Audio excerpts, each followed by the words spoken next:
Hey, hello, I'm Kråkan, also known as Corvus Cordix, and welcome to Yacc, yet another Crowcast where I pick a game, I play it for a week, and then I talk about it. This week's game is Robocop for the NES. It was released in 1989 in the US and Japan, but here in Europe we had to wait until 1991, because yes, it was developed by Sakata SAS and Data East and published by Data East, and also there will be spoilers up ahead just so you know, but first a little backstory.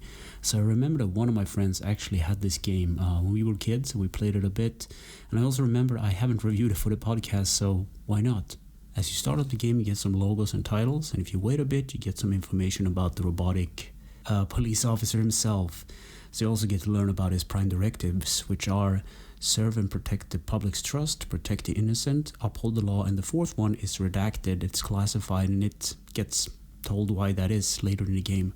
And by the way, I don't think they ever mentioned Robocop's real name in the story, but he's actually called Alex Murphy, and he was a former police officer, and he got gunned down, lost his hand, and he was dead, and then they used his body to start the Robocop project. And the movies, which this game is really based on, is really much more gorier and brutal, but I don't think you can put that in a NES game. That wouldn't fly with the younger audience at all.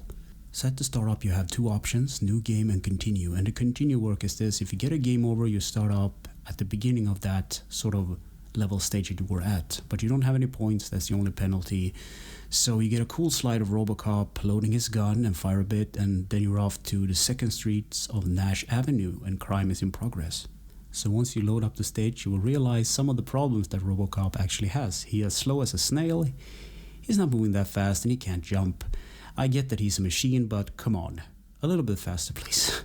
And once you hit the streets, everybody wants you dead, the kids, the dogs, the bikers, everyone.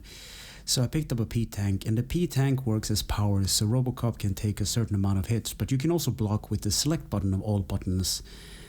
So another thing that, are presented to you right at the beginning of the game, you want to climb these stairs, and you have to be pixel perfect in your positioning in order to do so, and it's very finicky, and I got some cheap hits in on me that way because I couldn't move fast enough.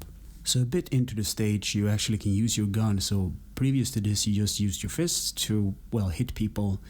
I also picked up a C-Tank, I would guess you call it a lightning tank or something like that. It actually is the time or energy you have, so once you're out of time/energy, the game is over and Robocop can't continue. In the later stages this become a real problem because you're fighting enemies and you're pressed for time and you want to move as fast as possible, but he, as I said, is slow as a snail.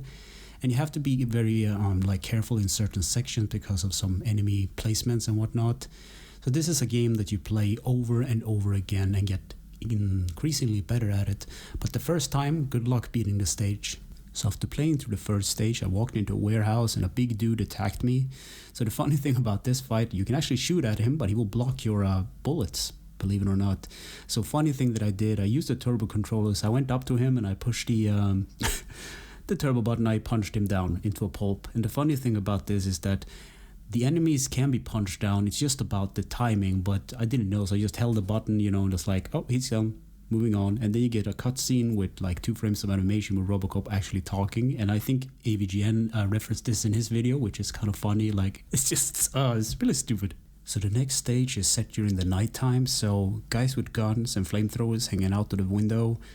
Yet again, why does everybody want you dead? What did you ever do to them, right? So you can actually avoid the flamethrower guys by luring them out or actually ducking when they do their flamethrower thing. So a good thing about Robocop is when he actually uses his gun to shoot people, he actually can shoot in 8 directions, so that's good. There are actually other guns in the game that you can find by, I guess, farming some enemies, but these guns that you pick up, they're of course more powerful and stuff, but they have limited ammo. Your handgun is always limitless. So after a while I walked indoors, so you can't use your gun in the corridor for some reasons. I guess they're thinking about innocent people. So went up a couple of stairs, beat 2 blue guys like mini bosses, destroyed a wall before some spike traps actually killed me, and then you're faced with a guy holding a hostage, and this is where I got my first game over and I realized I could just continue.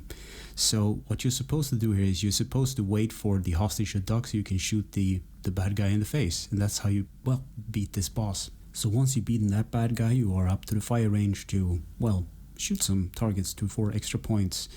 So this part is done in first person move, and you move the cursor with the D-pad, and this is very accurate actually for NES standards. So the next stage is a warehouse situation, so you navigate it and you eventually will get to a boss. So I can't believe I'm making this reference. So if you ever seen the movie That 70s Show, Eric's dad is playing the main bad guy, at least in the movie. It's a bit far-fetched, I know, but he's on a ledge, you shoot at him and then he escapes, and then you have to fight 3 army dudes and then you move on. And then you're off to find Dick Jones. So the enemies on this stage are trash cans I should say, with spider legs. So if you hit them or shoot them, they will explode, so you don't want to be too near them. Then you move up to the second floor, and there's a railgun turret there which has some BS placement, so you have to be standing in a specific place not to take damage. It took me a while to figure this out. And then you move up to the third floor where you're supposed to fight ED-209, this huge chicken walker thing. If you've seen the movie, you know exactly what it looks like. And you're supposed to shoot his gun. And I died here, obviously, because I ran out of power or time. So that's one of the things. You have to be really fast, but you also have to avoid taking damage. So it's like a little balance there. You don't want to move too fast, but you also don't want to take damage. So after this stage, there's some more target practicing before you move on. And then it's time for the chemical plant, and I really like this stage because it actually reminded me of the first movie where he actually has to fight the bad guys in. So in the game, Robocop actually arrests C. Broderick, the main bad guy, but I don't think he does it in the movie. I actually think he kills him outright, because I remember he had like a terminal switch knife in his like gloves and stuff, something like that. And now you're off to find Dick Jones yet again. So you go into the OCP's headquarters, and it's like a lobby situation, and it's actually based inside of a building, which is kind of nice. And then you have to fight your way all the way to the top of the building where you fight Ed-209 again, and this time there's a different theme. Now everything is red. And then there's a cutscene where the president of the OCP company has been held hostage, and so the way that this plays out is that the boss actually fires the captor, making him not an employee of the OCP corporation, which is a thing about the 4th directive. So once that directive is clear, Robocop can actually shoot him and saves the day, and that's the end of the game. So gameplay. You're Robocop, serve the public trust, protect the innocent, uphold the law, and don't be disrespectful to OCP personnel, and you're good to go. So control, the D-pad moves Robocop around, although very slowly. The A button is punch, and it also shoots when you have the opportunity to do so, about halfway through the stage, and the B button is just punch. The select button is actually block, the start button pauses, and you can actually fire diagonal in this game. And the one big problem I talked about before is the goddamn letters. You have to be pixel perfect, you have to press diagonally as well, up and down, to move up and down the stairs. Graphics. My favorite stage was the chemical plant because it looks like the movie, or at least very inspired by it. So, I mean, for an NES game it actually looks good.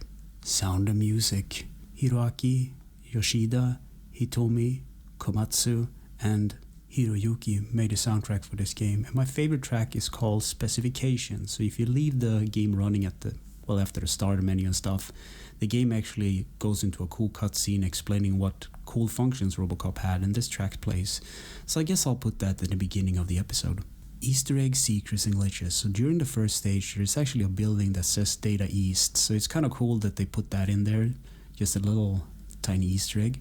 So in conclusion, I wrote, yes, play it, but don't expect a masterpiece. So the game is actually really short, and you have unlimited continues. The only bad thing about the continue system is that you lose the score, but the score doesn't do anything anyway, it's just for points.